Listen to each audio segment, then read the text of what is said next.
ऋषि सुनक को लेकर पूरे देश में एक चर्चा है, और सिर्फ इस देश में नहीं बल्कि केन्या में चर्चा है, पाकिस्तान में चर्चा है, कई देशों में चर्चा है कि वो हमारे हैं, वो हमारे हैं, वो हमारे हैं। आखिर वो किसके हैं? हम इस विषय पर बात करेंगे। हमारे साथ शिशिर कौंडिल्य जी, जो एक अनुभवी इंसान है, पहले पत्रकार भी रहे हैं, नेता भी हैं। यही बताएंगे कि किस तरह से, किस रूप में ऋषि सुनक को लिया जा रहा है। किनके हैं ऋषि सुनक? देखिए, सवाल जो आपका है बड़ा मुश्किल है, इसको बता पाना कि किसके हैं ऋषि सुनक। क्योंकि कई देश इसके बारे में क्लेम कर रहे हैं। मैं आपको बताऊं, देखिए है क्या कि पाकिस्तान का जो पंजाब प्रांत है उसमें एक शहर है गुजरावाला इनका ओरिजिन है। लगभग 1935 के आसपास इनके ग्रैंडफादर और ग्रैंडमदर दिल्ली आए और 1937 में ये लोग चले गए केन्या। तो आपने देखा होगा कि जब ऋषि सुनक प्राइम मिनिस्टर बने तो केन्या के उद्योग मंत्री ने ट्वीट किया कि मदरलैंड आपको बधाई दे रहा है। दैट मीन्स केन्या ने सबसे पहले क्लेम किया। दूसरा, पाकिस्तान का जितना अखबार है और टेलीविज़न चैनल है वो सब के सब ये क्लेम कर रहे हैं कि ये पाकिस्तान के हैं और पाकिस्तान का एक हिंदू ब्रिटेन का प्राइम मिनिस्टर बना। और भारत के दक्षिणपंथी तो कह रहे हैं कि ये तो हमारे ही हैं। ठीक है, जबकि मैं आपको बताऊं कि इनमें से किसी का भी रत्ती भर भी योगदान ऋषि सुनक के प्राइम मिनिस्टर बनने में नहीं है, रत्ती भर भी नहीं। क्रेडिट ले रहे हैं। लेकिन अब सवाल क्या है, देखिए कि ये होड़ मची है कि ऋषि सुनक हमारे, बेसिकली वहाँ की राजनीति को समझने की जरूरत। सोशल मीडिया पे जो देख रहे हैं शिशिर जी, एक से एक मुझे गर्व है, मुझे ये है, मुझे वो है, और हम देख रहे हैं तो हमको लग रहा है। अब मैं इसको थोड़ा सा और क्लियर कर दूं। ब्रिटेन में जो आपको पता है कि अमेरिका के ये ग्रीन कार्ड होल्डर हैं ऋषि सुनक। अच्छा, ठीक है, फाइनेंस मिनिस्टर बनने तक इन्होंने ग्रीन कार्ड को सरेंडर नहीं किया था जब फाइनेंस मिनिस्टर थे। दूसरी तरफ ब्रिटेन में एक जो है वो कह लीजिए कि एक सिस्टम है कि वहाँ के लोग जो है ना अपने बच्चे को सरकारी विद्यालय में ही पढ़ाते हैं। यहाँ इस प्रकार का नहीं है। वहाँ सरकारी विद्यालय में वहाँ के बड़े बड़े लोगों के बच्चे पढ़ते हैं और मतलब जो बहुत अमीर होता है उसके बच्चे जो है वहाँ प्राइवेट स्कूल्स या यूनिवर्सिटीज़ में पढ़ते हैं। इनकी जो शिक्षा दीक्षा हुई है ऋषि सुनक की, वो वहाँ प्राइवेट स्कूल में हुई। इसका मतलब बड़े आदमी थे शुरू से, बहुत बड़े आदमी। अभी भी 7,000 करोड़ इनकी संपत्तियां की जा रही है। अब आप समझ सकते हैं तो ये एकाएक प्राइम मिनिस्टर कैसे इनको बना दिया गया। जहाँ पे इनकी शिक्षा दीक्षा हुई और जिस प्रकार से फाइनेंशियल बैकअप इनका रहा, वो वहाँ पे कोई भी व्यक्ति, ठीक है ना, वो उस जैसे जिस स्कूल में ये पढ़ते हैं तो वहाँ तो भाई देखिए, अगर 42 लाख बताते हैं वैसा उसका सालाना फ़ी है, 42 लाख रुपए।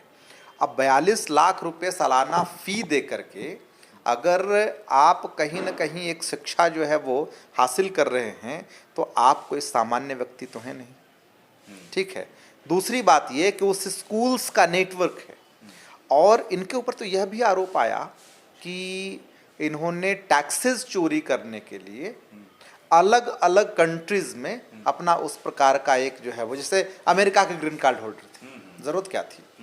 ठीक है ना, तो उस पर आरोप भी आया है कई बार ऐसा कहा गया कि चूंकि गरीबी से इनको दूर दूर तक कोई मतलब नहीं रहा है, इसीलिए आपको मैं बताऊं कि कोरोना काल में इन्होंने बहुत सारे सिस्टम में कटौती की और इनकी कटौती की वजह से और महंगाई लगभग हमको जैसा लगता है कि 140% के आसपास बड़ी इसमें गैस के दाम, खाद्य पदार्थों के दाम बढ़े और उसके कारण ब्रिटेन में लगभग 2 करोड़ लोग गरीबी रेखा से नीचे चले गए।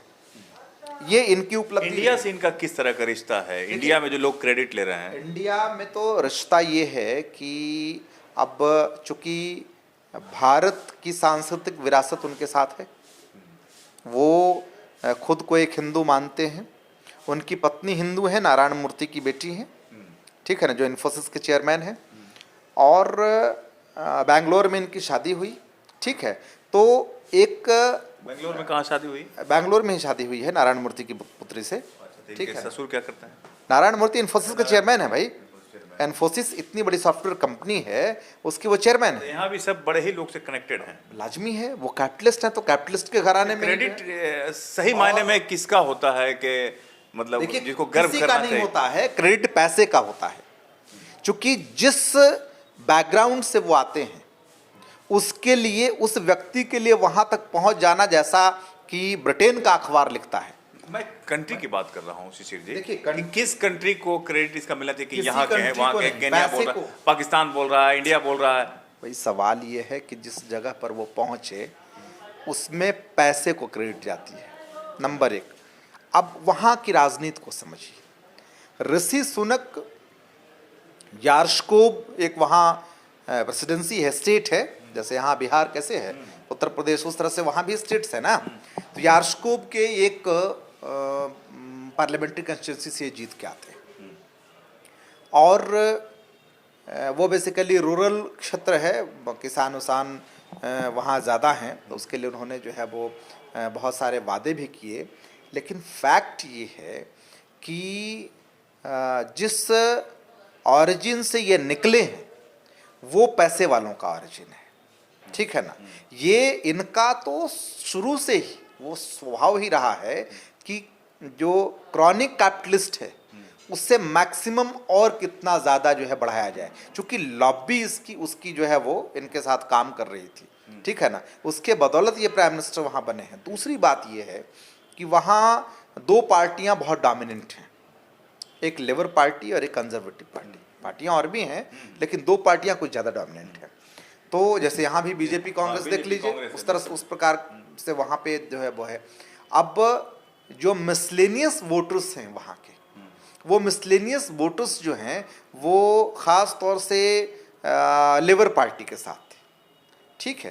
कंजर्वेटिव पार्टी ने एक चाल चला, क्योंकि उनके हिस्से का ये वोट नहीं है, ठीक है। तो चाल चला कि जैसे मान लिया, सपोज कीजिए कि यहाँ जैसे अल्पसंख्यक को भारतीय जनता पार्टी कोई बड़ा पद दे दे, ठीक है ना, तो एक नई राजनीति की शुरुआत होगी खास तौर से। अभी तो वो कांग्रेस के हिस्से में है, उसी प्रकार की बात यहाँ हुई, ठीक है। लेकिन चूंकि वहाँ लिबरलिज्म की आइडियोलॉजी, वहाँ अमेरिका में इन सब जगहों पे लिबरलिज्म की आइडियोलॉजी जो है अब वो चल रही है, इसीलिए ये कोई अतिशयोक्ति। अब देखिए ना, कमला देवी हैरिस अमेरिका की वाइस प्रेसिडेंट बनी, अब उनके बारे में भी भारत के लोग ढोल बजा रहे थे। चीज़ों को समझिए, मतलब बेगाने की शादी में अब्दुल्ला दीवाना जो है वो हिसाब किताब, इनका रति भर तनिक भी कोई योगदान अगर होता किसी प्रकार का। लेकिन अब सवाल है कि ढोल बजाने वालों का जो फूटा हुआ ढोल है कहीं भी बजना शुरू हो जाता है, तो उसका क्या कहिएगा। इसका मतलब तो ये है कि जिस तरह से ढोल बजाया जा रहा है, तो अब वो ब्रिटेन के प्रधानमंत्री हो गए, तब तो उनका इंडिया के प्रति काफ़ी झुकाव होगा, काफ़ी इंडिया के प्रति वो मतलब जो है एक रिश्ता और बेहतर होगा। नहीं, रिश्ते बेहतर पूर्व में भी जो है वो, अभी ब्रिटेन की बहुत अच्छी हालत नहीं है, मैं आपको बताऊं। आप देख रहे हैं अखबारों में भी, हर जगह जो है वो जो स्थिति है, जो भी है, हालात अच्छे नहीं हो की हालत जब से वो कह लीजिए कि उस प्रकार का वहाँ जैसे यूरोपीय यूनियन से जैसे ही वो अलग हुआ, तो ब्रिटेन की हालत थोड़ी खस्ता हो गई, ठीक है ना। और खस्ता होने के बाद जो है वो उसको क्या कहते हैं, जैसे ब्रेग्जिट के भी समर्थक थे, ब्रेग्जिट के समर्थक ये भी थे, अच्छा, ठीक है ना। तो वो जो है जब खस्ता, लेकिन इनको क्या फ़र्क पड़ता है, ये तो क्रॉनिक कैपिटलिस्ट हैं, इनको कोई फ़र्क तो पड़ता नहीं है। अब सवाल है कि रही बात ऋषि सुनक की, तो ऋषि सुनक की स्थिति क्या है कि वो प्राइम मिनिस्टर ने अभी ट्वीट किया कि हम लोग 2030 के रोड मैप पे काम करेंगे और ग्लोबल इश्यूज पे साथ साथ जो है वो हम लोग काम करेंगे, ठीक है, सब कुछ ठीक है, ये एक डिप्लोमेटिक रिलेशन रहना चाहिए और बात भी जो है वो ये है, लेकिन इसका मतलब ये नहीं है कि ऋषि सुनक बहुत ज़्यादा हितैषी भारत के हो जाएंगे और भारत को ऋषि सुनक के प्राइम मिनिस्टर बनने से भारत के हितैषी होंगे तो पाकिस्तान के भी हितैषी होंगे, नहीं पाकिस्तान केनिया के भी हितैषी होंगे। सवाल क्या है, उस समय तो सब जगह के हितैषी होंगे। जिस समय वो यहाँ से माइग्रेट किए उस समय तो भारत और पाकिस्तान का कोई कंसेप्ट नहीं था ना, ये तो 1947 में हुआ ना, ठीक है, ये तो वहां से 1935 में ही आ गए ना दिल्ली और 1937 में ही चले गए केन्या, ठीक है। तो भारत से कितना उनका लगाव होगा या किस प्रकार से भारत को वो देखते होंगे, इसमें मुझे कहीं से भी कोई ये नहीं लग रहा कि बहुत सिंपैथी भारत के प्रति होगी या भारत का कोई योगदान उनको रहा है बनाने में, समझ रहे हैं ना। आखिरी सवाल आपसे यही करेंगे कि ये क्रेडिट लेना, समझ गए ना, कितना फायदा करेगा? जैसे ये लोग, पता है, जो लोग क्रेडिट ले रहे हैं ना, वो लोग हर चीज़ का कॉपीराइट्स ले लेते हैं, ठीक है।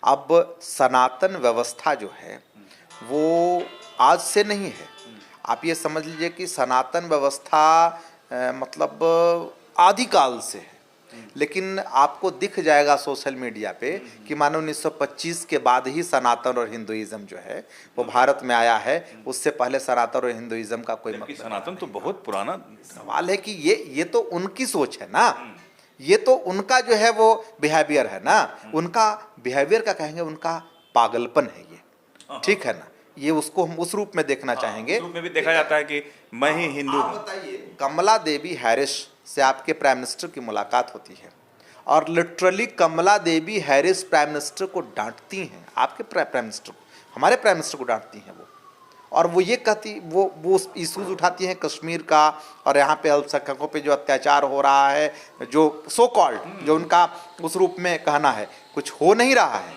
लेकिन किस प्रकार का मतलब बिहेव वो कर रही हैं और आप कहते हैं वो भारतीय हैं, आप ढोल पीट रहे हैं। कल के गए ऋषि सुनक को भी आप उस रूप में जो है वो कहीं देखेंगे, आप ढोल पीट रहे हैं अलग से, ठीक है ना। तो ये केवल और केवल मतलब दिमाग का फतुर है, इसका कोई जो है वो न माने है न मतलब है। ऋषि सुनक के पीछे एक बहुत बड़ी कैपिटलिस्ट की लॉबी है और उस लॉबी की वजह से वो वहाँ प्राइम मिनिस्टर बने हैं, उसमें न भारत का रत्ती भर योगदान है, न ये जो चिल्ला रहे हैं सोशल मीडिया पे, इनका तो कुछ है ही नहीं।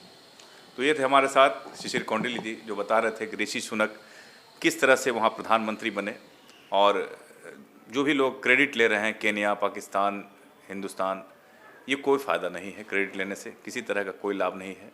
आपने सुना, शिशिर कौंडिल्य ने बहुत अच्छी अच्छी बातें ऋषि सुनक के बारे में बताई, जो जानकारी आपको नहीं थी वो भी आपसे साझा किया। दीजिए इजाज़त, अगली बार दूसरी शख्सियत से दूसरे मुद्दे पर बात करेंगे। नमस्कार।